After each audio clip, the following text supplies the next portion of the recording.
Hello বন্ধুরা, welcome to my channel সুস্মিতার কাব্যকথা, যেখানে তোমরা শুনতে পাও নানান কবিতা ও কাহিনী।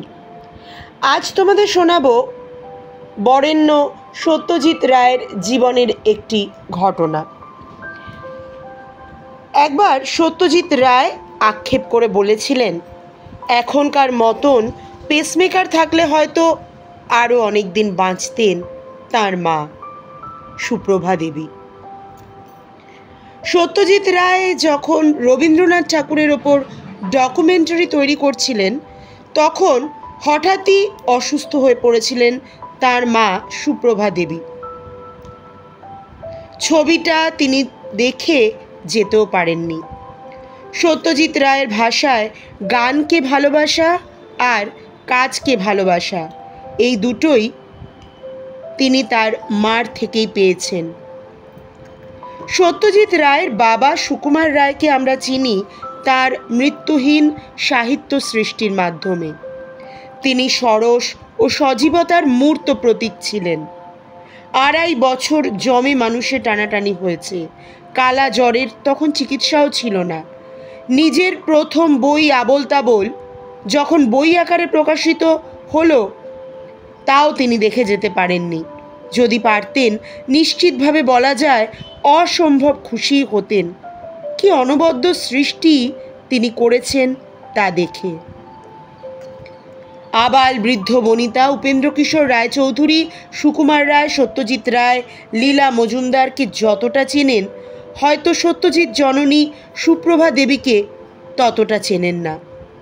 কালীনারায়ণ গুপ্তর নাতনি সুপ্রভা দেবী অসাধারণ গান গাইতেন।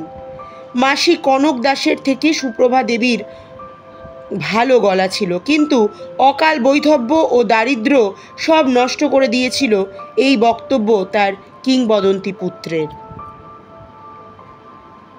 মানিকবাবুদের ব্যবসা তখন উঠে গিয়েছে। পৈতৃক বাড়ি ছেড়ে সুপ্রভা দেবী ছেলেকে নিয়ে ছোট ভাইয়ের আশ্রয়ে এলেন। লেডি অবলা বসুকে ধরে নিজে চাকরি নিলেন বিদ্যাসাগর বাণী ভবনে। সেলাইটা জানতেন, এমব্রয়ডারি করে সত্যজিৎ রায়কে বড় করেছেন। পরিশ্রম করতেন ভোর থেকে রাত পর্যন্ত। বহুমুখী প্রতিভার এই নারী সুপ্রভা দেবীর গুণের শেষ নেই। 14 বছর বয়সে মানিকবাবু ম্যাট্রিক পাশ করেছেন। 9 বছর বয়সে তাকে বালিগঞ্জ গভর্নমেন্ট হাই স্কুলে ক্লাস 5-এ ভর্তি করা হয়। এর আগে তার পড়াশুনো শেখা সবটাই মায়ের কাছে। অভাব থাকলেও সুপ্রভা দেবী ছেলেকে ভালো স্কুল, ভালো কলেজে পড়িয়েছিলেন। মা অবশ্য শেষ পর্যন্ত চাকরি ছেড়েছিলেন। সত্যজিৎ রায় মহাশয় ডিজে কিমারে চাকরি পাওয়ার পর আর তাকে চাকরি করতে দেননি। প্রথম পদ জুনিয়র ভিজুয়ালাইজার, বেতন ছিল 65 টাকা, সঙ্গে 15 টাকা ডিএ। চাকরি জীবনে উন্নতির শিখরে পৌঁছতে থাকেন, বাড়তে থাকে বেতন।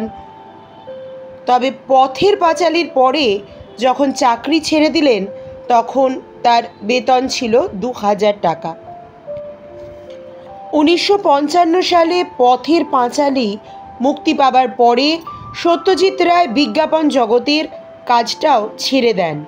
নেপথ্যের কারণ হলো, বিজ্ঞাপন করতে গেলে ক্লায়েন্টদের চাহিদা অনুযায়ী জিনিস তৈরি করতে হতো, আর ঠিক সেই ব্যাপারটায় ক্রমশ আস্থা হারাতে শুরু করেছিলেন তিনি। কিন্তু ছেলে সাহেব কোম্পানির ভালো চাকরি ছেড়ে ফিল্মের নেশায় মেতে ওঠায় প্রথম দিকে সুপ্রভা দেবী মোটেও প্রসন্ন হননি। তারপর অবশ্য যখন সাফল্য এলো, ততদিনে মায়ের মন নিশ্চিন্ত হয়েছে। ছেলের সব খবরের কাটিং একটা লাল খাতায় এঁটে রেখে দিতেন তিনি। একটু চাপা প্রকৃতির ছিলেন বটে, কিন্তু পথের পাঁচালী দেখে তার চোখেও অশ্রুধারা। রবীন্দ্রনাথ ঠাকুরের উপর ডকুমেন্টারি যখন ছেলে তৈরি করছেন, তখনই অসুস্থ হলেন সুপ্রভা দেবী।